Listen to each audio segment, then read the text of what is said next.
Hello दोस्तों, आज हम आपको बताने जा रहे हैं होलिका कौन थी, पिछले जन्म में क्या थी। हिंदू पंचांग के अनुसार प्रतिवर्ष फाल्गुन मास की पूर्णिमा के दिन होलिका दहन होता है। हिरण्यकश्यप की बहन होलिका ने प्रहलाद को अपनी गोद में बैठाकर जलती अग्नि में बैठ गई थी। होलिका जल गई, लेकिन श्री हरि विष्णु भक्त प्रहलाद बच गए थे। आओ जानते हैं कि होलिका का असली नाम क्या था और वह पुनर्जन्म में कौन थी। होलिका हिरण्यकश्यप की छोटी बहन और प्रहलाद की बुआ थी। वह अग्नि की उपासक थी और उसे शिव से अग्नि में नहीं जलने का वरदान मिला था। होलिका को भगवान शिव से वरदान के रूप में एक दिव्य वस्त्र मिला था। यह ऐसा वस्त्र था कि जब तक वह वस्त्र उस पर रहेगा वह आग में जल नहीं सकती थी। इस वरदान का लाभ उठाने और भाई के कहने पर होलिका ने प्रहलाद को अपनी गोद में बिठाकर अग्नि में बैठने के लिए हाँ कर दी थी। होलिका का नाम होली था। कुछ जगहों पर इसे सिंहिका भी कहा जाता है।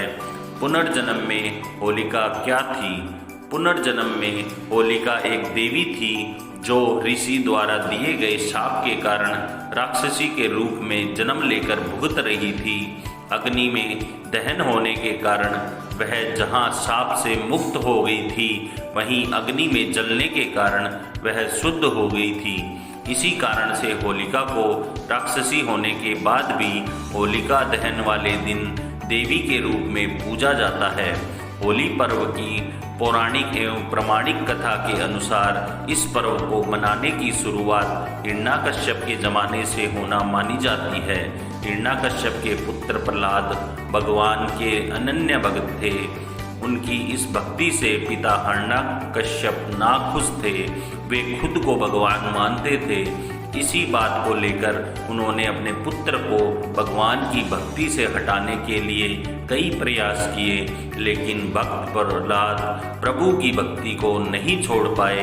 अंत में हिरण्यकश्यप ने अपने पुत्र को मारने के लिए योजना बनाई और अपनी बहन होलिका की गोद में प्रहलाद को बैठाकर अग्नि के हवाले कर दिया। लेकिन भगवान की ऐसी कृपा हुई कि होलिका जलकर भस्म हो गई और भक्त प्रहलाद आग से सुरक्षित बाहर निकल आए।